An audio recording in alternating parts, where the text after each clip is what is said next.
નમસ્કાર ગુજરાત. આજે આપણે જોઈશું 17 જૂન 2024નું મોસ્ટ ઇમ્પોર્ટન્ટ કરંટ અફેર. તે પહેલાં ખાસ કરીને ચેનલ ઉપર નવા હોય તો ચેનલને સબસ્ક્રાઈબ કરવી. તો ચલીએ આજનો ક્લાસ શરૂઆત કરીએ. તો તાજેતરમાં world adult abuse awareness day ક્યારે ઉજવવામાં આવે છે? તો કે 15 જૂનના રોજ આ દિવસ ઉજવવામાં આવે છે. તો વૃદ્ધ વ્યક્તિઓને ખાસ કરીને જે ખરાબ વર્તન તેની સાથે કરવામાં આવે એના માટેનો એક દિવસ છે. તો તાજેતરમાં world adult abuse awareness day 15 જૂને ઉજવવામાં આવે છે. આની થીમ તો કે ઇમરજન્સીમાં વૃદ્ધ વ્યક્તિઓ પર સ્પોટલાઇટ કરવી. તો ખાસ કરીને થીમ યાદ રાખવી. ત્યારબાદ વૃદ્ધ વ્યક્તિઓને આંતરરાષ્ટ્રીય દિવસ ક્યારે ઉજવવામાં આવે છે? તો 1 ઓક્ટોબરના રોજ ઉજવવામાં આવે છે.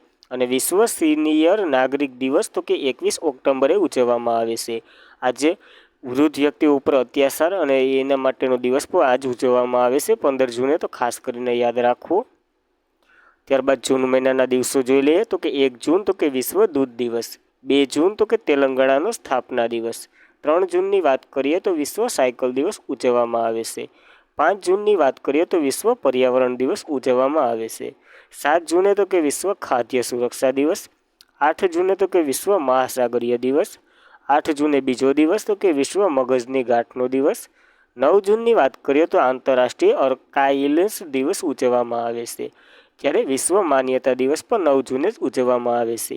11 જૂનની વાત કરીએ તો આંતરરાષ્ટ્રીય રમતગમત દિવસ, જે પ્રથમ વખત આ વખતેથી શરૂઆત થઈ છે આની ઉજવવાની. 12 જૂનની વાત કરીએ તો બાળ મજૂરી વિરુદ્ધ વિશ્વનો દિવસ ઉજવવામાં આવે છે. અને 13 જૂનની વાત કરીએ તો આંતરરાષ્ટ્રીય આલ્બિનિઝમ જાગૃત દિવસ ઉજવવામાં આવે છે. જ્યારે 14 જૂનની વાત કરીએ તો વિશ્વ રક્તદાતા દિવસ ઉજવવામાં આવે છે. અને 15 જૂને તો આપણે જોઈએ વર્લ્ડ એલેન્ટ એબ્યુઝ જાગૃત દિવસ ઉજવવામાં આવે છે. તો ખાસ કરીને જૂન મહિનાના દિવસો યાદ રાખવા. ત્યારબાદ તાજેતરમાં જ ભારતીય સેનામાં નાગાસ્ત્ર વનનું પહેલું સ્ક્રાઇમેટ મળ્યું છે. તો આ શું છે? તો કે આ એક પ્રકારનું ડ્રોન સિસ્ટમ છે, એટલે કે ડ્રોન છે. તો તાજેતરમાં જ ભારતની સેનામાં નાગાસ્ત્ર વનનું પહેલું ક્લાસાઇમેન્ટ મળ્યું છે, જે એક પ્રકારનું ડ્રોન છે. તો ભારતીય સેનામાં ભારતમાં બનાવવામાં અત્યાધુનિક ડ્રોન પ્રથમ બેસ મળી આવી છે. આ બેસમાં તો કે 120 ડ્રોન આવેલા છે અને તેનું નામ તો કે નાગાસ્ત્ર વન રાખ્યું છે. જ્યારે આ ડ્રોન દુશ્મનના બકરો, પોસ્ટ, હથિયારો, ડેપો વગેરેને નષ્ટ કરશે. એટલે કે બંદરો છે, આ બકરો નથી, સોરી, મિસ્ટેક ટાઈમ. આર્મીઓને આત્મઘાતી ડ્રોનને લાઇટનિંગ મ્યુન્સ કહેવામાં આવે છે, જેનો અર્થ તો કે આત્મઘાતી ડ્રોન કોણે બનાવ્યું છે? તો આ ડ્રોન તો કે આત્મઘાતી ડ્રોન તરીકે ઓળખવામાં આવે છે, જે આર્મીમાં મળશે એ લોકોને. ત્યારબાદ નાગાસ્ત્ર વનની વાત કરીએ તો તે 15 કિલોમીટર મેન ઇન લુપ્ત રેન્જ અને 30 કિલોમીટર ઓટોનોમિકલ મોડ રેન્જ છે. ખાસ કરીને રેન્જ જોઈને જવી. અને આ એરક્રાફ્ટ તો કે એક ક્લાઇમેટમાં 60 મિનિટ હવામાં રહી શકે છે અને તેનું વજન તો કે 12 કિલોગ્રામ છે અને 2 કિલો વોટ હેડ લઈ જઈ શકે છે. એટલે કે 2 કિલો અહીંથી ઉપાડીને હવામાં લઈ જઈ શકે. જ્યારે આત્મઘાતી ડ્રોનની વાત કરીએ તો તે 1200 મીટર ઊંચાઈ પર ચલાવવામાં આવે છે અને તેનો ઉપયોગ તો કે દુશ્મનને ટ્રેનિંગ કેમ્પ, બેઝ અને લોન્ચ પેડ પર હુમલો કરવા માટે આવશે. તો ખાસ કરીને આ ડ્રોનની ઉપયોગિતા જોવી. ત્યારબાદ સરસામાં રહેલા બધા ડ્રોનો જોઈ લઈએ. તો કે આઈઆઈટી ગુવાહાટીએ ભારતની સૌથી મોટી ડ્રોન પાયલટ તાલીમ સંસ્થા શરૂ કરી હતી. અને Garuda air export border patrol સર્વસ ડ્રોન લોન્ચ કરનાર અને તેનું નામ તો કે ત્રિશુલ આપ્યું હતું. જ્યારે આઈઆઈટી જમ્મુએ સાઉથ આધારિત એન્ટી ડ્રોન સિસ્ટમ વિકસાવી હતી. અને ભારતીય નૌકાદળમાં સમાવિષ્ટ વિશ્વનું પ્રથમ સ્ટાઇલિંગ ડ્રોન દ્રષ્ટિ છે, જે બનાવવામાં આવ્યું હતું અદાણી ડિફેન્સ એન્ડ એરક્રાફ્ટ દ્વારા. અને ગરુડ એરસ્પોર્ટ શ્રી પેટ્રો પાર્થ ત્રિશુલ બનાવ્યું હતું. જ્યારે ઉત્તર પ્રદેશના ગાઝિયાબાદમાં ભારતે ડ્રોન શક્તિ 2023નું આયોજન કર્યું હતું. અને વિશ્વની સૌ પ્રથમ એઆઈ સંચાલિત એન્ટી ડ્રોન સિસ્ટમ તો કે ઇન્દ્રજાળ હતી, જે ગ્રીન રોબોટિક દ્વારા વિકસાવવામાં આવી હતી અને આ ભારતમાં લોન્ચ કરવામાં આવ્યું હતું. ત્યારબાદ ભારતનું પ્રથમ પોલીસ ડ્રોન યુનિટ કયા શહેરને બનાવવામાં આવ્યું છે? તો તે તમારે કોમેન્ટ કરવાનું છે. ત્યારબાદ તમિલનાડુમાં ભારતનું પ્રથમ ડ્રોન પરીક્ષણ કેન્દ્ર ખોલવામાં આવશે. અને પીએમ નરેન્દ્ર મોદીએ કયા દ્વારા ભારતને કયા પેસેન્જર ડ્રોનનું અનાવરણ કરવામાં આવ્યું હતું? તો કે વરુણ ડ્રોનનું અનાવરણ કરવામાં આવ્યું હતું. જ્યારે ડ્રોન નીતિને મંજૂર આપનાર હિમાચલ પ્રદેશનું પ્રથમ રાજ્ય કયું બન્યું હતું? તો કે હિમાચલ પ્રદેશ પ્રથમ રાજ્ય બન્યું હતું. અને ઉત્તરાખંડ આરોગ્ય સંભાળ ડ્રોન લોન્ચ કરનાર પ્રથમ રાજ્ય બન્યું હતું. જ્યારે તો કે દેશની ડ્રોનની આયાત પર પ્રતિબંધ મૂક્યો છે, તો કે ભારતે પ્રતિબંધ મૂક્યો છે. અને ઇઝરાયલ દેશ જે કે નાગરિક એરસ્પોર્ટ ડ્રોનની મંજૂરી આપશે. જ્યારે દેશની પ્રથમ ડ્રોન સ્કૂલ તો કે ગ્વાલિયર મધ્યપ્રદેશમાં ખોલવામાં આવશે. અને ભારતની પ્રથમ ડ્રોન ફોન્સિકલ એપેલ્સની સ્થાપના તો કે કેરળમાં કરવામાં આવી હતી. તો મિત્રો આ ખાસ કરીને ડ્રોનને લગતા પ્રશ્ન યાદ રાખવા. ત્યારબાદ તાજેતરમાં 3 સ્ટાર ગ્રાન્ડ પિક્સ ટાઇટલ જીતનાર પ્રથમ ભારતીય કોણ બન્યા છે? તો સ્મૃતિ વોરા બન્યા છે. આ પ્રથમ ભારતીય છે, એટલા માટે ખાસ કરીને યાદ રાખવા. તો તાજેતરમાં 3 સ્ટાર ગ્રાન્ડ પિક્સ ટાઇટલ જીતનાર પ્રથમ ભારતીય શ્રુતિ વોરા બન્યા છે. જેનું આયોજન તો કે આ એક રેસ છે, ઘોડાઓની રેસ, અને જેનું આયોજન તો કે સ્લોવેનિયાના લિપિકામાં થયું હતું.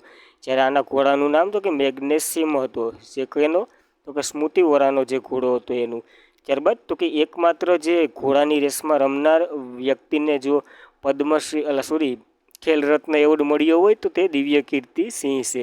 જો મેજર ધ્યાનચંદ એવોર્ડ પ્રાપ્ત કરનાર, તો ખાસ કરીને આ વ્યક્તિને પણ યાદ રાખવા આની સાથે.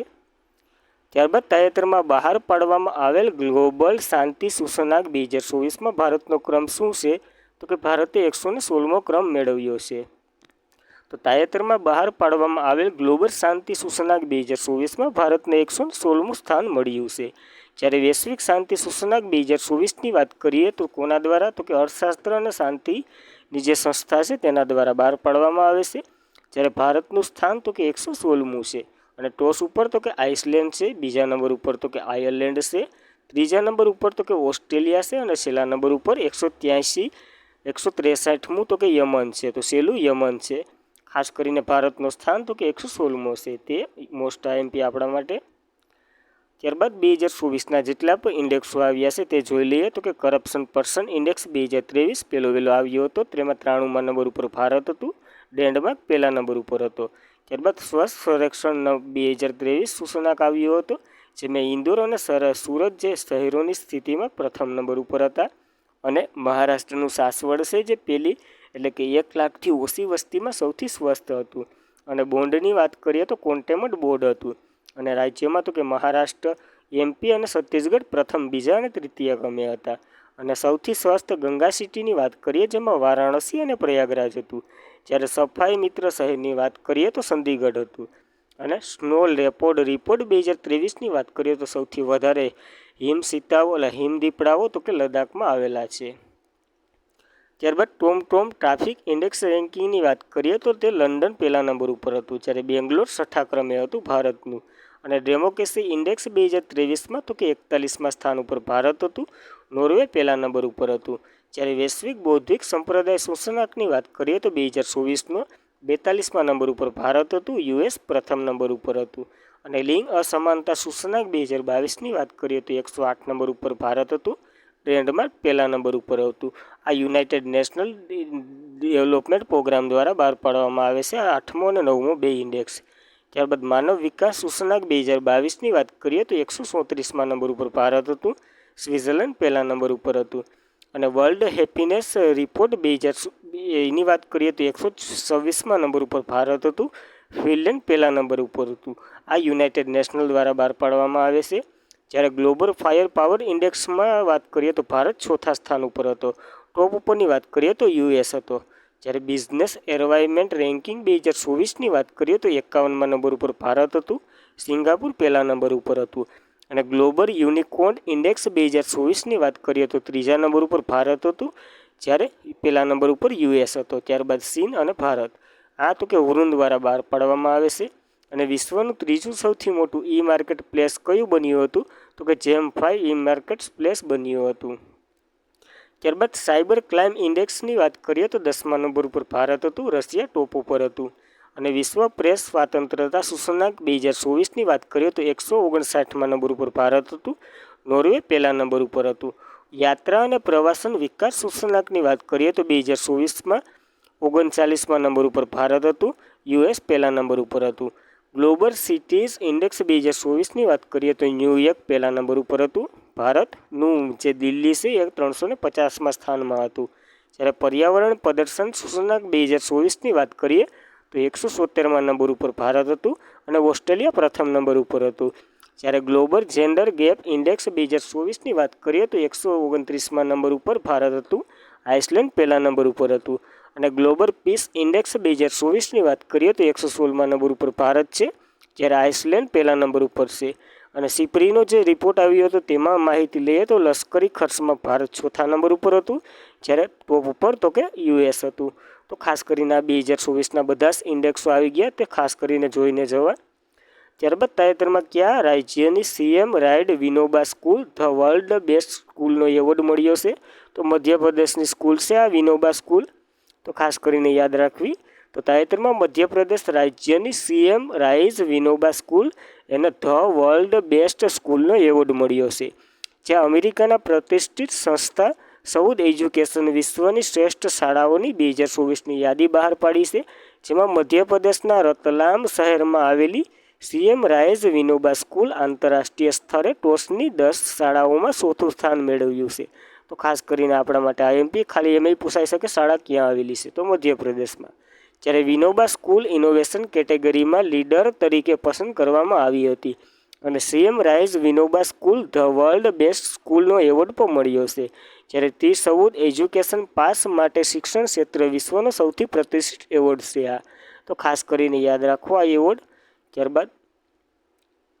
ત્યારબાદ જૂન 2024માં દક્ષિણ આફ્રિકાના રાષ્ટ્રપતિ તરીકે કોણે શપથ લીધા છે?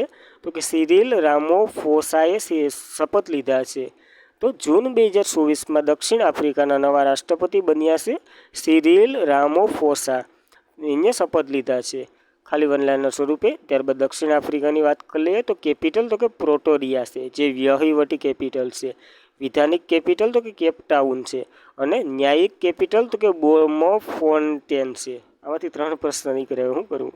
ત્યારબાદ ચલણ તો કે SA રેન્ડ છે. અને પ્રમુખ તો કે સિરિયલ રામાફોસા છે. ખાસ એને શપથ લીધા છે, તો યાદ રાખવા. ત્યારબાદના પીએમ અને પ્રેસિડેન્ટની નિયુક્તિ જોઈ લઈએ 2024ની તમામ. તો ઈરાનના કાર્યકારી પ્રમુખ તરીકે મોહમ્મદ મોખમ્બર બન્યા હતા. જ્યારે આની પહેલાંના હતા એનું હેલિકોપ્ટરમાં અવસાન થઈ ગયું હતું. તો તે કોણ હતા તે તમારે ખાસ કરીને કોમેન્ટ કરવાની છે. જ્યારે આઇસલેન્ડના રાષ્ટ્રપતિ તરીકે હલ્લા ટોમસો ડોબી બન્યા છે. જ્યારે મેક્સિકોના પ્રથમ રાષ્ટ્રપતિ ક્લાઉડિયન સીનબોમ બન્યા છે. જ્યારે લિથુઆનિયાના રાષ્ટ્રપતિ તરીકે ગીતાનાસ નેસોદા બન્યા છે. જ્યારે સાંડના પીએમ તરીકે આલામાએ હલીના બન્યા છે. અને સાંડના પ્રમુખ તરીકે એટલે કે રાષ્ટ્રપતિ તરીકે મહામત ઇદેશ ડેબી બન્યા છે. જ્યારે વિયેતનામના રાષ્ટ્રપતિ તરીકે લામને બન્યા છે. જ્યારે ક્રોએશિયાના પીએમ તરીકે એન્ડ્રેજ પ્લાકોવિન બન્યા છે. અને સ્કોટલેન્ડના પ્રથમ મંત્રી તરીકે જોન સ્વીની બન્યા છે. જ્યારે પનામાની પ્રમુખ તરીકે જોન રાઉલ મુલિનો બન્યા છે. અને સિંગાપુરના પીએમ તરીકે લોરેન્સ વોંગ બન્યા છે. જ્યારે આઇસલેન્ડના નવા પીએમ તરીકે બેનર્જી બેર્નાન્ડીસિસ બન્યા છે. બહુ હાર્ડ નામ છે. ત્યારબાદ પીટર પેલેગિન તો કે સ્લોવાકિયાના પ્રમુખ બન્યા છે. જ્યારે ઇજિપ્તના ત્રીજી વખત રાષ્ટ્રપતિ તરીકે અબ્દુલ ફતેહ અલ સીસી બન્યા છે. અને જુઠિત સુમાવિયા તુલુકા તો કે ડેમોક્રેસી રિપબ્લિક ઓફ કોંગોના પ્રમુખ બન્યા છે. જ્યારે સેનેગલના રાષ્ટ્રપતિ તરીકે બસીરો દિઓ માયેફાએ બન્યા છે. અને પોર્ટુગલના પીએમ બન્યા છે લુઇસ મોન્ટેગો. જ્યારે આઇસલેન્ડના નવા પીએમ બન્યા છે સુમોન હેરિસ.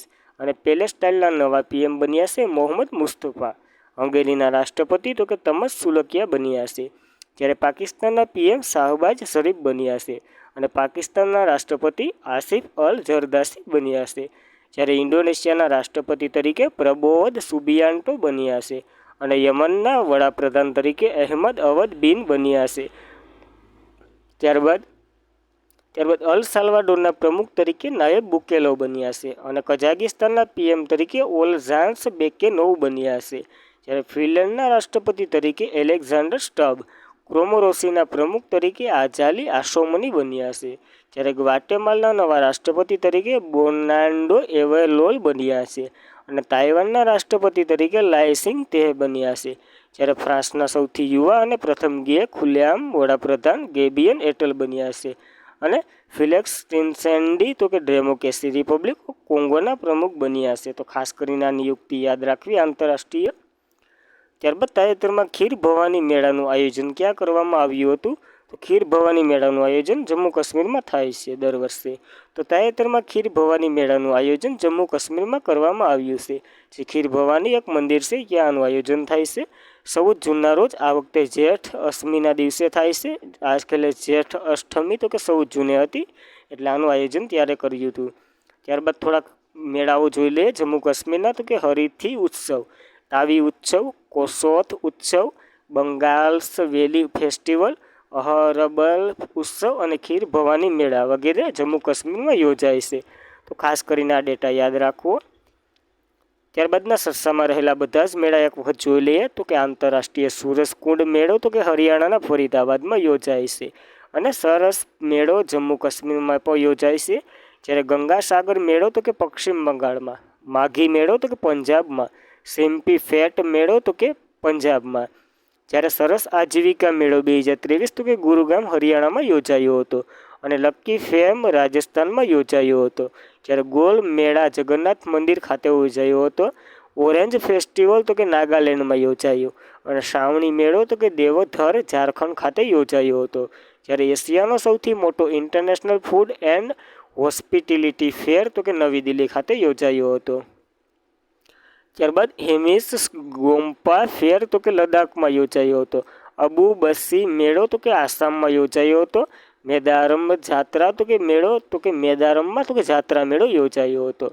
ત્યારબાદ તેલંગાણામાં તો કે કુંભ પછીનો બીજો સૌથી મોટો તો કે આ મેદારમ જાત્રા મેળો છે, જે તેલંગાણામાં યોજાયો હતો.